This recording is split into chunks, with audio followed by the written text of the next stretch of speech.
ఇద్దరూ కన్ఫ్యూజ్ అయ్యి వీళ్ళని కంగారు పెట్టేశావు. వాళ్ళ సంగతి సరే, మన గురించి ఆలోచించావు?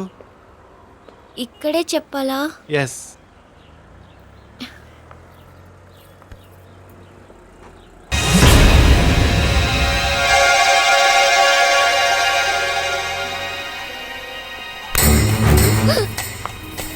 ఆర్య, ఇక్కడికి.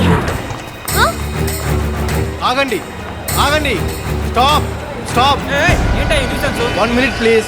మై డియర్ ట్రాఫిక్ జామ్ బాధితులారా, దయచేసి అందరూ వినండి. నా పేరు ఆర్యన్ రాజేష్, ఈ అమ్మాయి పేరు ప్రియా. నేను తనని ప్రేమించాను. ప్రేమించుకుంటే జనం లేని థియేటర్కో పొదలు ఎక్కువగా ఉన్న పార్కుకో వెళ్ళాలి కానీ నడి రోడ్డు మీద ఏంటి? చెప్తా. నువ్వు నన్ను ప్రేమిస్తున్నావా లేదా అని అడిగితే తను ఏం చెప్పిందో తెలుసా? ఏం చెప్తే మాకేంటయ్యా, తప్పకోండి, మేము ఆఫీసుకి వెళ్ళాలి. పడుకోవడానికేగా. ఇంతకీ ఆమె ఏం చెప్పింది? చెవిలో ఐ లవ్ యూ అని చెప్పింది. ఆర్య, పబ్లిక్ ఏమిటిది? పెళ్ళైనా ప్రేమైనా పబ్లిక్ గానే జరగాలి. 10 మందికి తెలియాలి, 10 మంది ఆమోదం పొందాలి. అంతేగాని రహస్యంగా దాచేది కాదు. రేపు మాకేమైనా ప్రాబ్లమ్స్ వస్తే మీరే సాక్ష్యం. ఇదిగో నా ప్రేమకు గుర్తుగా ఈ ఉంగరాన్ని తొడుగుతున్నాను.